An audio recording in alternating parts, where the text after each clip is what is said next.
자, 안녕하십니까. 저는 소크라테스 변명을 소개해 보도록 하겠습니다. 소크라테스 변명, 어떤 책인지 간략하게 소개해 보는 시간을 가져보도록 하겠습니다. 자, 소크라테스 변명은 말이죠. 이 책은 보시면 거꾸로 돼 있구나. 향연, 파이드로스, 파이돈, 크리톤, 소크라테스 변명 이렇게 묶여 있는 책인데 단편집이에요. 소크라테스 변명이라는 제목을 가진 단편집입니다. 한 50페이지 정도 되는 짧은 그런 이야기 1화입니다. 자, 이것은 어떤 이야기냐면 소크라테스가 이제 사형 선고를 받는데 그 마지막 소크라테스가 변명을 하는 이야기를 담은 진짜 말한 그것을 그대로 플라톤이 기록한 그것을 담은 내용입니다. 자, 저는 이것을 이번 연도 4월에 리딩으로 리드하라를 읽으면서 또 바로 옆에 있는데요. 리딩으로 리드하라를 읽으면서 내가 고전을 읽어야겠구나. 내가 내 뇌를 바꾸려면 고전을 읽어야겠구나 라 느끼고 학교 도서관에 갔더니 저를 반기고 있던 책이 바로 소크라테스의 변명이었습니다. 저는 이 책을 읽고 말이죠. 굉장히 깊은 충격에 빠졌습니다. 그리고 엄청난 빨려 들어가는 그 경지를 한번 체험을 해보게 되었습니다. 얼마나 빠졌냐면 밥을 먹으면서 친구들과 밥을 먹지 않고 혼자 전 소크라테스와 밥을 먹을 정도였던 것이죠. 전 소크라테스의 강연을 들으면서 소크라테스의 변명을 들으면서 밥을 먹었습니다. 자, 어떤 내용이었냐, 어떤 것이 충격이었냐 하면 이걸 읽고서 내가 정말 아는 게 없구나. 나는 아는 게 없는 사람이구나를 알게 되었던 것 같습니다. 과연 안다는 건 무엇인가?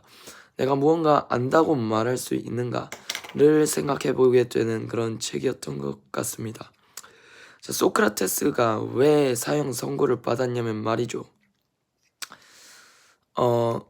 일단은 이 책에서 가장 핵심적인 문장은 소크라테스가 자기는 이제 남들보다 지혜로운 점이 나는 내가 아무것도 모른다는 것을 안다는 점에서 남들보다 지혜롭다 말할 수 있다 라는 그런 한 문장으로 요약되는 그런 책입니다. 자, 그래서 어떤 내용이었냐 하면 소크라테스가 이제 갑자기 신의 부름을 받게 됩니다. 야, 소크라테스야, 넌 정말 가장 지혜로운 자다 이렇게 부름을 받게 됩니다. 제가 지금 읽은 지 벌써 8개월이 지나 내용이 조금 상이할 수 있으니 이 부분 양해해 주시길 바랍니다. 자, 어쨌든 이렇게 너는 가장 지혜로운 자다 소크라테스야 해서 신의 부름을 받게 됩니다. 소크라테스는 의아해했습니다. 아니, 나는 분명 아는 게 없는 이 똥멍청이인데 아니 어떻게 신께서 나에게 지혜롭다 할 수 있는가? 그래서 소크라테스는 정말 과연 내가 지혜로운 자인가를 알기 위해서 이 세상에서 지혜롭다고 불리는 시인,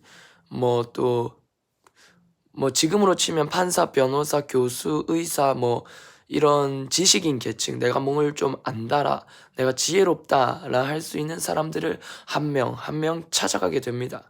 그런데 그 찾아가고 나서 소크라테스가 깨달은 것이 이 사람들은 진짜 아무것도 모르는데 지가 모르는 걸 모른다.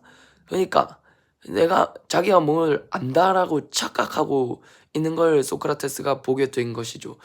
그걸 보면서 정말 내가 이 사람들보다 조금이라도 더 지혜롭다 할 수 있는 점은 나는 적어도 내가 아무것도 모른다는 것을 알지만 이 사람들은 자기가 모르는 것을 모른다.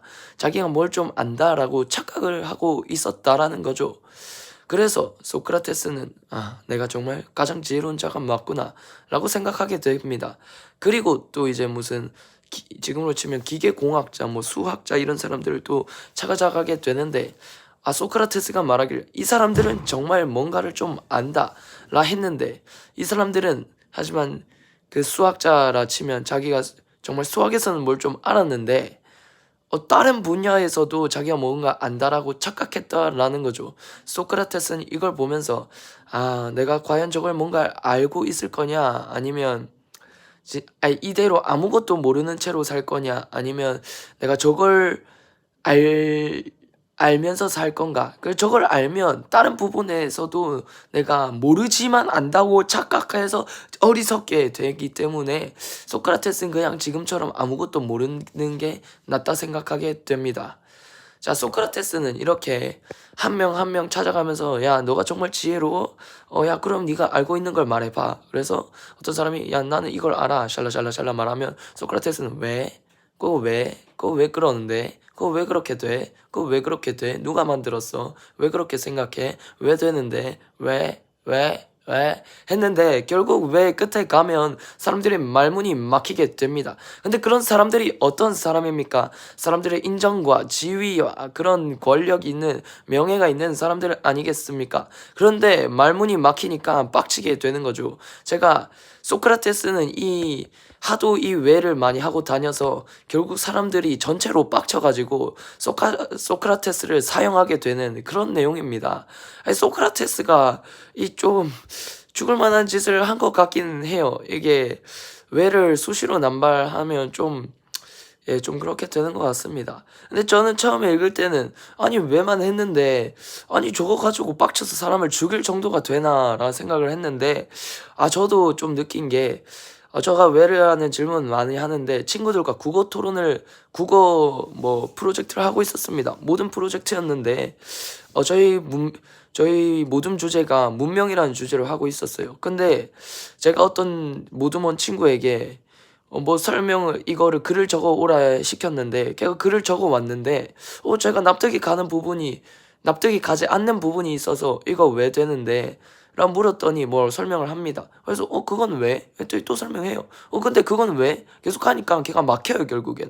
그리고 엄청 빡쳐합니다. 또 어이가 없다는 표정을 짓고 아니 이걸 왜 물어보냐라는 표정을 짓고 그리고 저보고 넌 질문 금지야라는 말을 하게 됩니다. 이 사람들이 왜라는 질문을 좀 싫어하는 경향이 있는 것 같아요. 자기가 뭐 좋아하는 사람도 있고 싫어하는 사람도 있는데 딱히 안 좋아하는 사람도 많은 것 같습니다. 또 제가 쌤들한테 할 때는 쌤이 문제를 까리하게 푸는데 제가 이해가 되지 않아서 쌤 왜 됩니까? 라 하면 쌤은 좀 빡쳐하는 그런 경향이 있는 선생님들이 몇 명 있는 걸 제가 봤습니다. 그래서 이걸 보면서 소크라테스가 죽을만 했구나. 이 사람들이 그렇게 지위가 있고 높은 자리에 있는 사람들한테 왜라는 질문을 만들어서 해가지고 말문이 막히게 해버리면 그 사람들은 결국 자기가 아무것도 모른다는 것이 들통나기 때문에 좀 죽을만한 짓을 한 것 같습니다. 네. 그래서 소크라테스는 결국 죽게 돼요. 예. 사형에 처하게 됩니다. 그래서 뭐 이런저런 변명을 많이 늘어놓게 됩니다. 그 내용은 제가 까먹었어요. 하지만 좀 기억에 남는 것은 오늘 읽은 부분은 뭐냐면 이제 야 너네는 이제 죽음이란 것을 좀 싫어하지만 야 정말 과연 이 죽음이란 게 싫다고 할 만한 것인가? 아니 죽음이 오히려 좋지 않는가? 만약에 죽어서 그 저세상에 간다면 전설에만 내려오는 저세상에 간다면 이때까지 위대한 사람들도 만나고 과연 그 사람들의 고난이 어려웠나 나의 고난이 더 큰 것이었나 비교하면서 살면 얼마나 그것이 행복한 삶인가 이렇게 할 수 있기 때문에 난 죽음을 기대된다라고 하는 소크라테스를 보게 됩니다. 또 뭐 그런 소크라테스 내용이 담기게 됩니다. 저는 이걸 보면서 과연 내가 정말 뭔가 안다라 말하고 언성을 높이는 것이 얼마나 부끄러운 것인가 라는 생각을 하게 되었습니다. 이것이 왜냐면 내가 뭔가 안다라 생각하고 내가 너보다 많이 알아 내 말이 맞아 하면서 목소리를 올리면서 크게 외쳤지만 결국엔 그게 아닐 수 있다라는 것이죠. 그리고 또 시간이 지났을 때 그것이 정말 아니라는 것이 등일통이 나면 알아버렸을 때 그때의 수치심이 그때 부끄러움이 얼마나 큽니까? 그래서 과연 내가 이 세상에 옳다고 할 수 있는 것이 있을까라는 질문을 하게 되면서 갑자기 데카르트로 넘어가게 되는 것이죠. 이 데카르트는 말이죠. 과연 모든 것을 의심하기 시작했습니다. 데카르트는 과연 내가 정말 존재하는 것일까라는 질문까지 던지는 미친 사람이에요. 그러니까 이 소크라테스의 이것의 뭔가 연장선상이라는 것이죠. 데카르트는 말입니다. 현대 철학을 연 사람인데 그것이 시작이 뭔가를 안다고 할 수 있는가? 뭔가 옳은 것이 있는가? 이런 질문에서 시작되게 됐다는 것이죠. 소크라테스가 말한 네, 뭐 그렇게 됩니다. 물론 아직 안 읽어봐서 지금 방금 말한 것 또한 틀릴 수 있죠. 그러니까 소크라테스가 말한 내가 아무것도 모르는 걸 아는 것이 알기에 나는 남들보다 지혜롭다라고 말했지만 과연 그것 또한 틀린 것일 수 있다. 뭐 말이 복잡하게 됐죠. 뭐 어쨌든 그런 것입니다. 이 소크라테스 그래서 제가 하고 싶다 싶은 말은 나는 아무것도 모른다 라는 걸 안다. 그러면 아무것도 모르는 게 아니지 않는가. 뭐 어쨌든 모르겠습니다. 그건 모르겠고 제가 궁금한 것은 과연 뭔가를 알 수 있는가? 나는 정말 옳은 게 있나? 아니 그러니까 우리가 아는 것 중에 옳은 게 있을까? 데카르트도 여기서 시작된 것이 아니겠습니까? 그러니까 이제 데카르트를 읽어봐야겠다. 이것이 결론입니다. 네.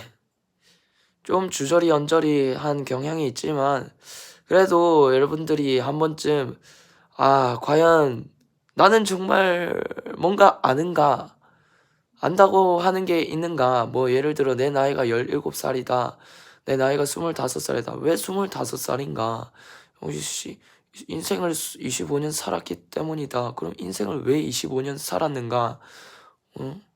뭐 이런 질문을 한 번쯤 해보셨으면 하는 마음입니다.